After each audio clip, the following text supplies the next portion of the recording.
All right, Overlanders, get ready for something epic.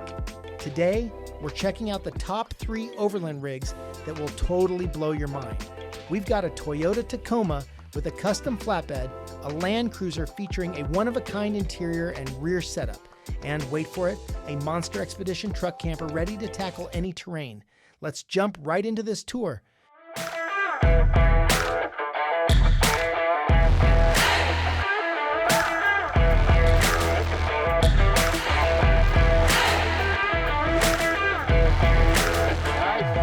Channel, guys. For those of you that are new here, my name's Drew Sims. As you guys can see behind me, this is clearly not my Jeep. That's when I picked up this Tacoma in December and then spent roughly 5 months building out the exterior and the interior to make it what it is today.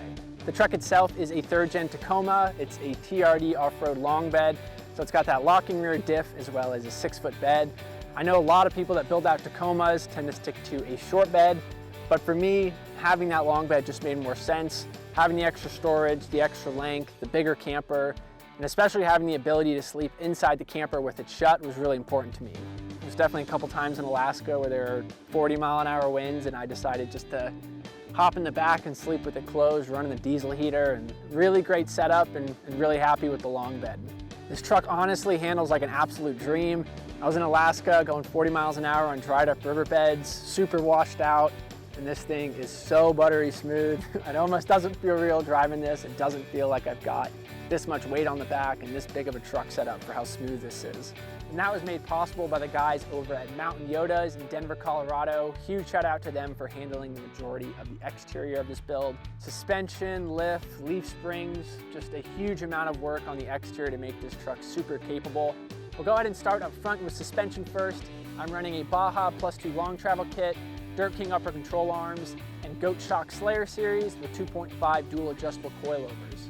To support the weight in the back of the truck, I'm running a Dobinson's heavy leaf pack, Goat 2.5 shocks with dual adjustable remote reservoirs, and an Archive Garage shock relocation kit, which allows 12 inches of mid-travel. Because of the weight of the truck, we also upgraded the gears to 529s, which definitely made a huge difference once the camper and the flatbed were on.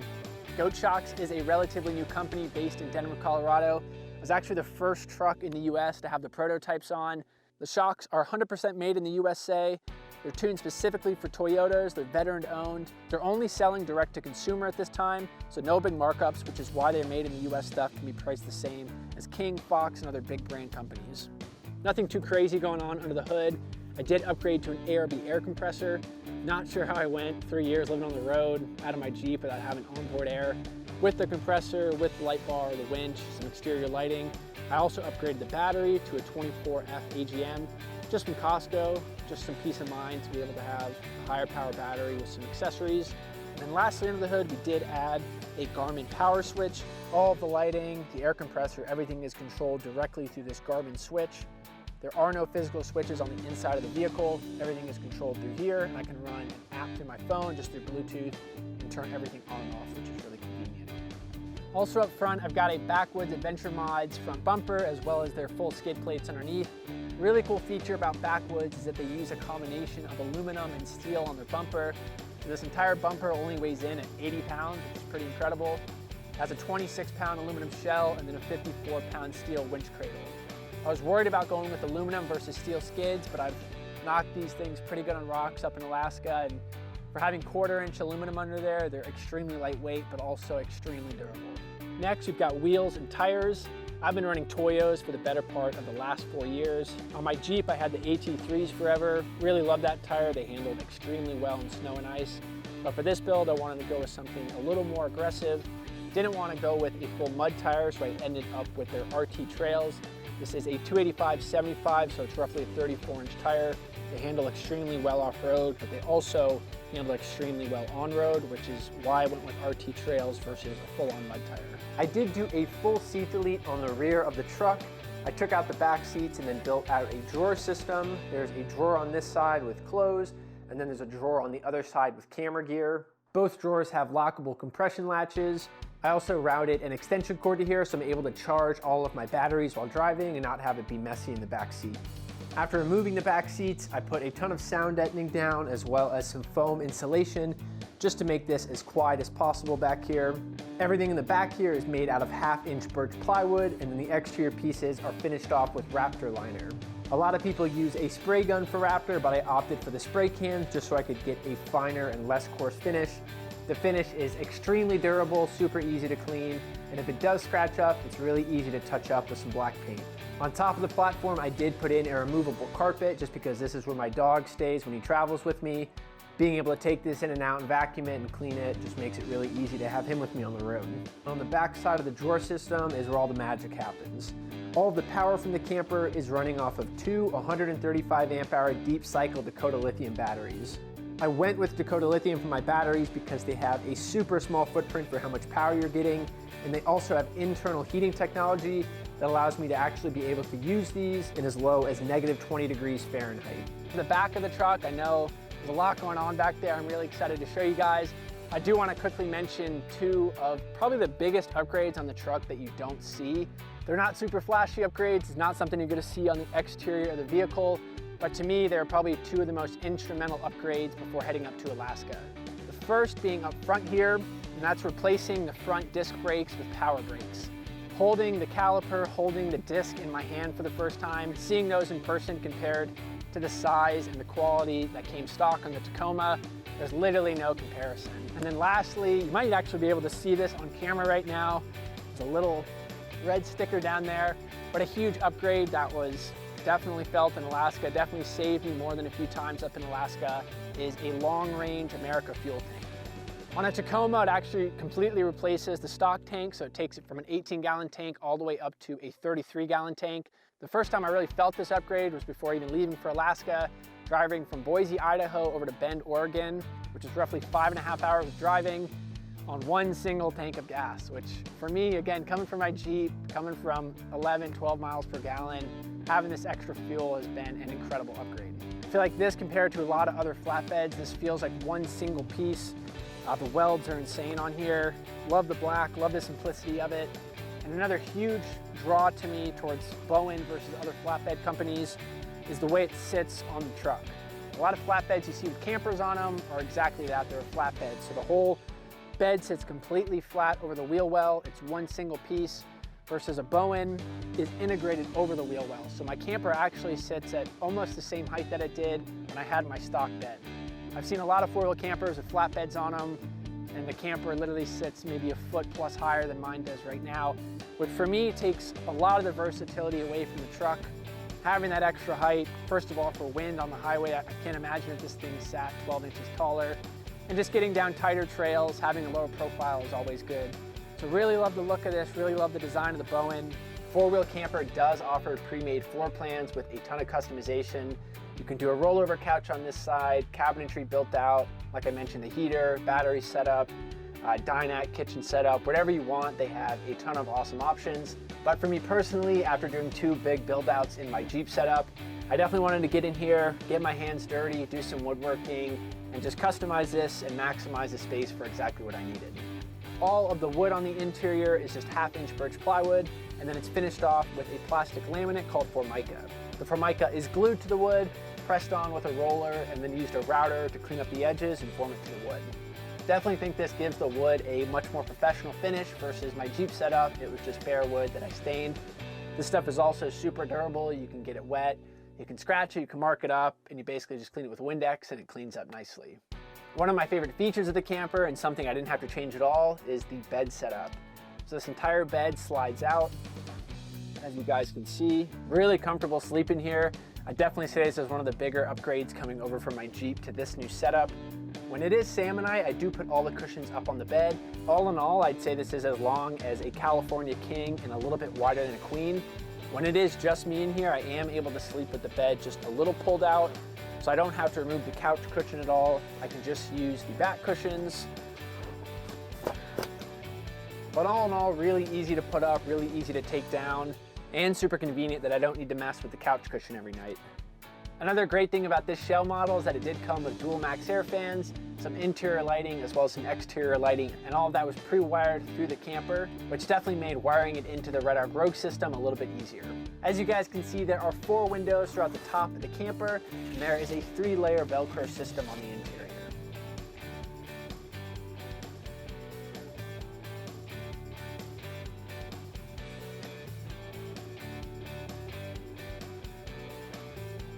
I think that pretty much does it for the interior tour, which pretty much wraps up this tour video. Thank you guys so much for watching. If you did enjoy it, make sure to like and subscribe.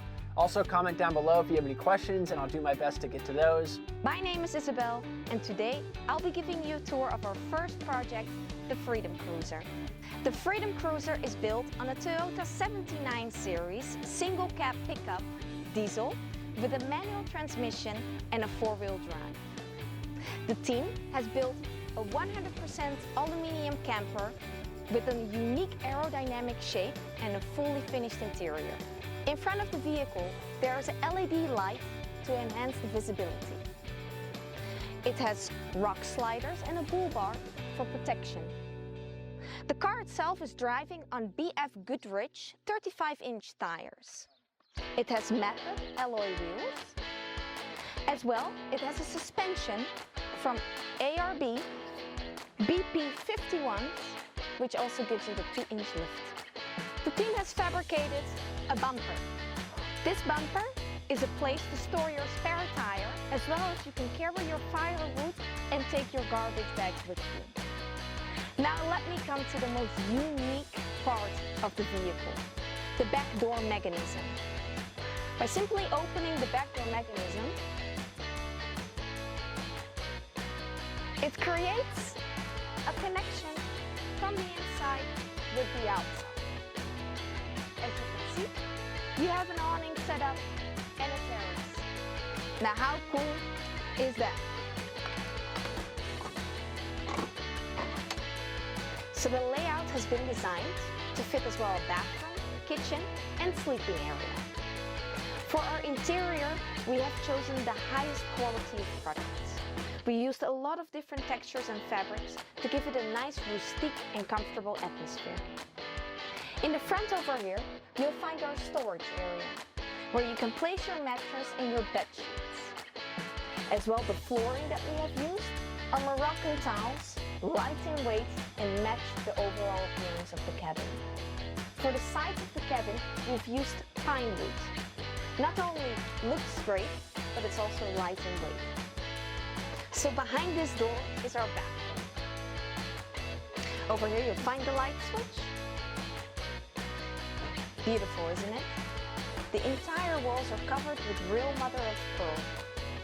It includes a shower, a sink, a faucet, and a composting toilet.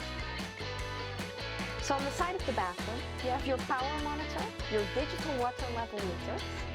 Over here you have your water heater, your AC vents, and your AC monitor. Moving on to the kitchen.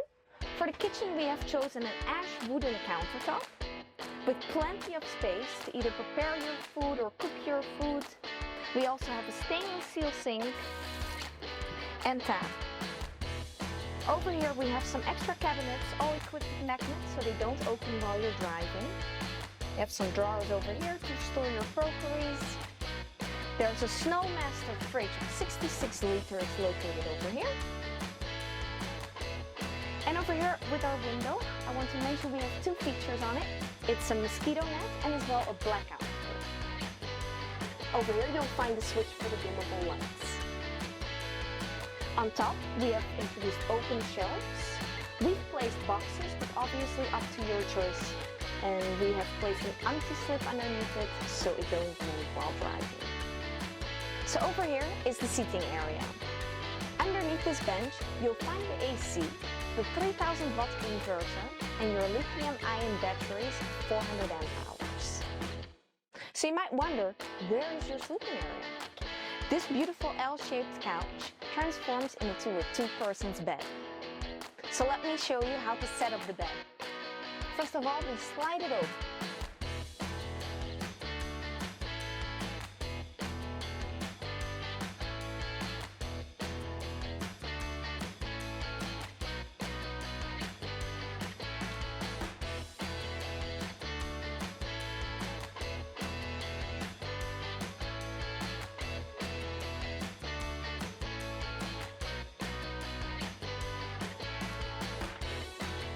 Alright guys, that's a wrap.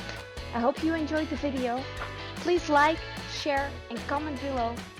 Stay tuned because we'll come back soon with another video.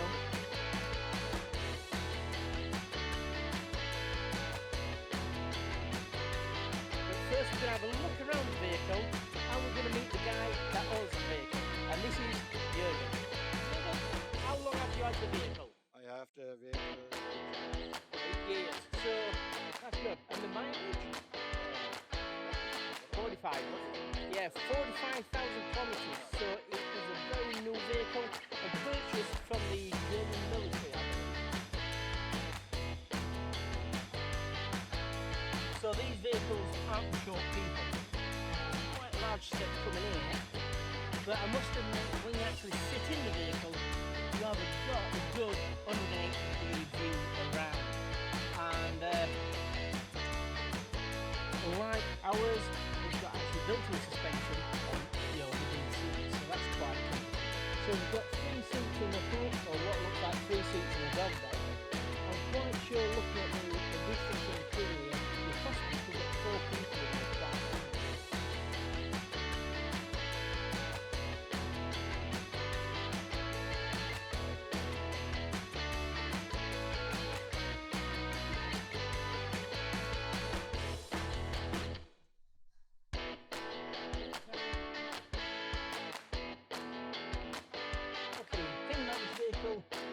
Jürgen and his wife are actually living in this vehicle, they're travelling in the vehicle, so obviously things what you see now, coats hanging up and things like that, wouldn't be normally a vehicle for showroom condition.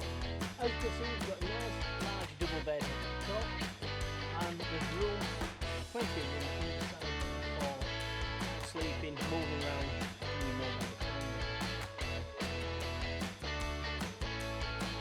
We've got a really nice spacious kitchen, we've got the gas hob, we've got the underslung fridge freezer, and also we have a microwave at the top. So again, it's everything that you really need. And again, it's tried and tested. We've been in there for 8 years and it's working.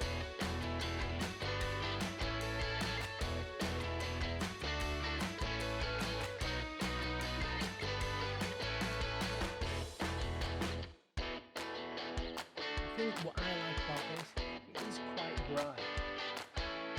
And it has got character as well.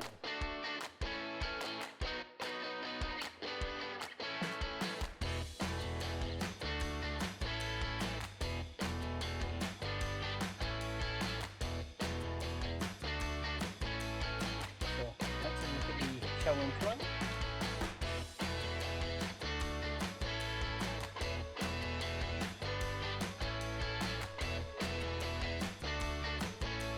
Ample room in here. It looks like about 700 by 700 shower. We've got the sink, which swings out the way, and then the toilet, which is pneumatic to a 20%. So plenty of room in here.